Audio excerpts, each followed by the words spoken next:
I have a really interesting thought about the way America was founded as a Christian nation and coincidentally also have footage of the most average UK citizen that I think has ever been shown. I'm leaving it up to the audience of what they want to see first. Vote now! Vote now! In the comments, vote now! Alright, this is useless. Let's roll the clip because it's faster. David Attenborough and Jane Goodall, step aside. I have found raw footage of everything the typical UK citizen is. He kinda looks like a baby. Come here, I'm gonna eat you! I'm bigger than you, I'm higher in the food chain! Get in my belly! Shocking. And yet, unsurprising. Just like the blandness of their cuisine. Vote now! Haha, just kidding. I do have a funny story about the sword. And we are going to get to the founding fathers and how they wanted this to be a Christian nation. But this cold open has gone on long enough. Wouldn't you agree? Vote now! Haha, I'm going to do it anyway. Sup, vote now! Make your choice. It's nameless, faceless. Back with the sword that the ladies aren't trying to pull out of my khakis. You see, I'm making fun of the band Tool. You like the band Tool? Vote now! For those who have just crested maturity at the age of 24 and begun to watch the latest message from the Holy Ghost, Tool was a band that made a lot of music that sounded like the same song. But you would talk to fans and they would tell you how the rhythms contained the Fibonacci sequence, or how one album had 69 69s in it. And wow, nice. What does that contribute to the art? Vote now! Mind you, that while these people explained how all these songs that sounded the same were actually very intricate, and each deserving of their own attention and merit, they were wearing a t-shirt that said Tool in big letters. Tool being a very obvious insult, as tools are used by people and don't think for themselves. So it was nice of them to label themselves as such. I wouldn't put that past Maynard, as he's the kind of guy who sings about wanting to be sober and then opens up a winery. So I guess he can drink forever till he sleeps forever, because once I did start it over. Enjoy living the same miserable life endlessly, peasants. I'll do it every time and you still have to live knowing you'll make the same mistakes until I do. This is as free as you have ever been, and I guarantee you most of you will waste it. Unintentionally. Me, I'm gonna waste it on purpose. People said they wanted me around. This is what you get, fuckfaces. A guy who gets too good at doing what he set out to do. 1,000 words twice a day, too easy. But then I find my sword and say that I don't pull it out very often. And I think, wouldn't it be funny if I pulled it out more? More and more, like that scene in Scary Movie 3 where the hat just keeps getting bigger and bigger. Is this funny? Vote now! Because it's subtle, but it ramps up. 1, 1, 2, 3, 5, 8. And then in the last video, I had to pull it out 13 times and somehow count that. So what I do is I get a pile of pistachio shells and count out 13 of them. So each time I pull the sword, I move a shell. Pull the sword, move a shell, pull the sword, move the shell, and somehow I still end up pulling it out 14 times and had to edit one out. And I'm watching this back thinking to myself, is this taken away from what I'm talking about? Because the truth is, my words are what's important, not how many times I pull out the sword. Do you even remember what I was talking about last episode? No, you just know I pulled the sword out 13 times. And you know I messed it up. So if you were to talk about that video, you'd talk about the sword. You wouldn't talk about how amazing my lecture was on that topic. The same way Tool fans never describe how the Fibonacci sequence adds to the music, or the 69 69 turns anyone on in any way. Like, was Maynard, the guy from Tool, doing what I do and clowning on creepy dudes by acting like them and insulting them? Vote now! Am I actually like he is and actually creepy? Vote now! Yeah, so yeah, that's what I'm doing this time. I just pull out the sword when I say vote now, and then I just need 21 vote nows in the script.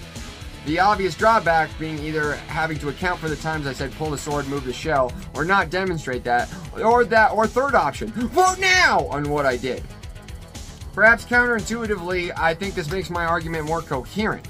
Sticking to the rituals outside of the purview of your art leaves you conceding to limits you put on yourself, and it may detract from your message. It certainly does in Tool's case. However, I might be spared this indictment because the main topic on my channel is how often the language of any given field can be counterproductive to its goals.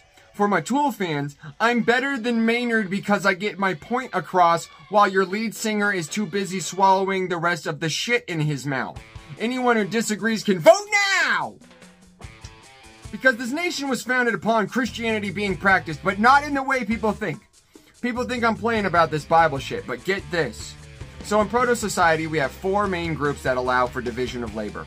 Clergy, merchants, mercenaries, and monarchs. CUM for short. Clergy are the people who keep tabs on the community.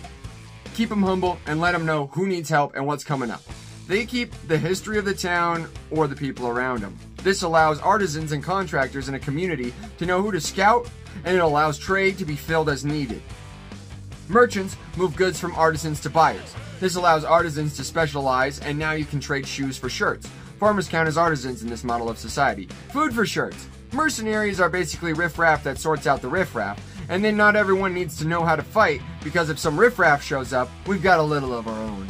Meanwhile, monarchs deal with each other and see if anyone with a surplus can spread the love, or if any neighboring kingdoms are feeling froggy. They do this by inbreeding, and then starting wars over the cousin fucking. Then England goes and flips a bitch by cutting out the clergy entirely by having the king just base the whole religion around himself so he could get a divorce. The funny thing is, if the Catholics hadn't kicked out all the women who originally founded the church, this might not be a problem. Or maybe it would. Suffragettes, vote now! So then the king basically could do whatever with the religion, and suddenly the people's traditions and histories are getting erased to serve this. A plucky group of lads you might have heard of called the Founding Fathers were brought up by people trying to escape this very bullshit. They said, we gotta vote now! We can't let some inbred dumbass control diplomacy, the church, and back it up with violence. How about this? Instead of an inbred dumbass telling the mercenaries what to do, it's the person people want. Like whoever is there and the best. And then, clergy is just its own thing. And the best people can consult the clergy, but they can't control the clergy, like the Kings James and Henry VIII. Atheists like Mumble said, hell yeah, I'll vote now for that! So we have it, but if it sucks, we don't need it. And what of the merchants? Well, they can do whatever they want as long as it doesn't unnecessarily kill people or harm the environment. And there you go. Can I get a vote now? Yes, this is a Christian nation, but that Christianity hinges upon the government not being allowed in. If you think they want to come for your guns, what happens when they come for your God? Prayer in school with those liberals? You want your kids going to school saying, Dear God, thank you for another day in school, and thank you for critical race theory, thank you for the porn not in the library but in my home computer, which I know how to use better than my parents. You want that? Vote now! If you have religion in the government, that's the Vatican. China went the other way. No merchants either. America has all three, and they can all kick the shit out of each other. Religion has its fundies and shooters, merchants got mall cops, and the government has the police. Checks and balances as it was meant to be. And I can say the catchphrase without pulling out the sword. But, like America, as much as I say that, we all know the two go together like vote and now. But I can pull out the sword for any reason, just like you can be an American for any religion. Hopefully that gives you some confidence at the polls, because when it comes to bubbling in the ballot, the pen is mightier than the sword. Regardless of the faith, let's face it, food is better when everyone's God brings something to the potluck that I can cut with my sword. I never get to use this. Hanson and Hanson for president 2024.